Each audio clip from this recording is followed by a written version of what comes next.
Hi everyone, Marla Miller from marlamiller.com presenting another quick query critique. This is our 102nd one, I think. I've got a couple of people who have been waiting for a while, and I'm getting through these as quickly as I can. So I'm in February now. So for those of you who have sent, anytime in February and March, hang in there. I'm getting to them. I really have a backlog of a lot of other work, so I'm doing one query letter a week. If I could do 2 a week, that would really help get the list down, but I'm really working on it because I'd like to do that. All right, enough of my jabbering. Let me just start. Dear Agent, I'm seeking representation for the Unearthly Adventures of Phoenix Rising Glorious, a 31,000-word middle-grade fantasy adventure about flying, not just metaphorically, in the face of ridicule. 11-year-old Phoenix Rising Glorious believes that she can fly like a bird, that is. Why not?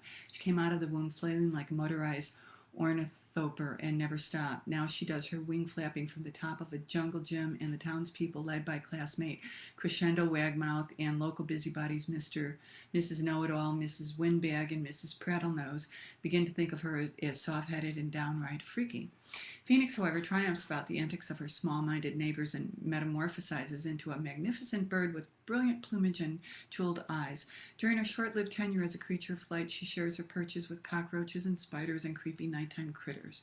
She struggles with unaerodynamically klutziness as she battles a tornado, a forest fire, and an alligator. She speaks to the birds as their leader, and they follow her unquestioningly. When the fascination withers away, Phoenix discovers the true meaning of loneliness and charts a course for home.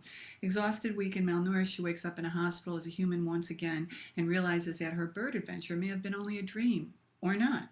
Was she the victim of a plane crash as documented by the media, or had she truly been the mysterious, elusive being whose life-saving presence impacted many, including the town's long-lost birds, which inexplicably follow her back home? With the help of her dear friend, Mr. Martin Coote Wildfowl, Phoenix finally comes to terms with the indisputable fact she is neither a weirdo nor a freaky girl in a bird's body, and at any time she could become the magnificent bird with brilliant red, gold, and purple feathers blazing with firelight, Phoenix Rising Gloriously. I started writing in 1968 as a monthly contributing columnist to Blank magazine. For over 45 years, I have been a songwriter, storyteller, performer, and recording artist, receiving a Blank Award from the state of Florida in 2001 and a Blank Award from Blank Foundation in 2010. In addition to the Unearthly Adventures of Phoenix Rising Glorious, I'm also working on 2 young adult novels, 2 picture books, and 2 adult fiction novels, all nearly completed. I believe that Phoenix the Firebird, as well as Phoenix the Girl, will appeal to young people who question their own identities relative to their peers and want to believe that anything is possible, much like the protagonist in Fledgling by Jane Langton and the Boy Who Could Fly Without a Motor by Theodore Taylor. I thank you very much for your consideration, sincerely. Okay.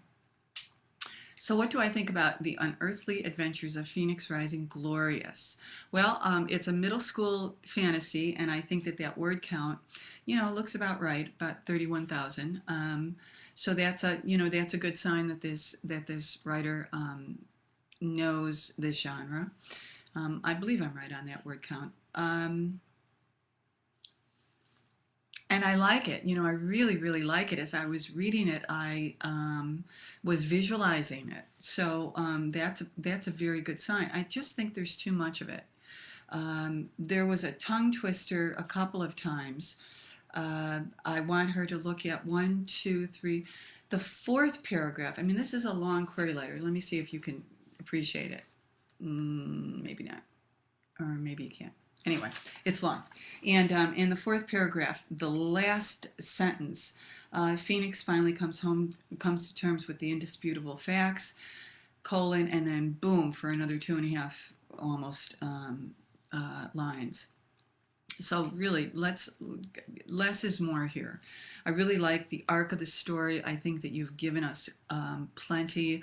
I love the idea that this could have been a plane crash, and so now we really are going off into that other world, aren't we? But she set it up. I mean, the plane crash was mentioned in the 3rd paragraph, but by then I was kind of like into this world. And who doesn't want to fly or at least dream about flying, right? So I think it's delightful.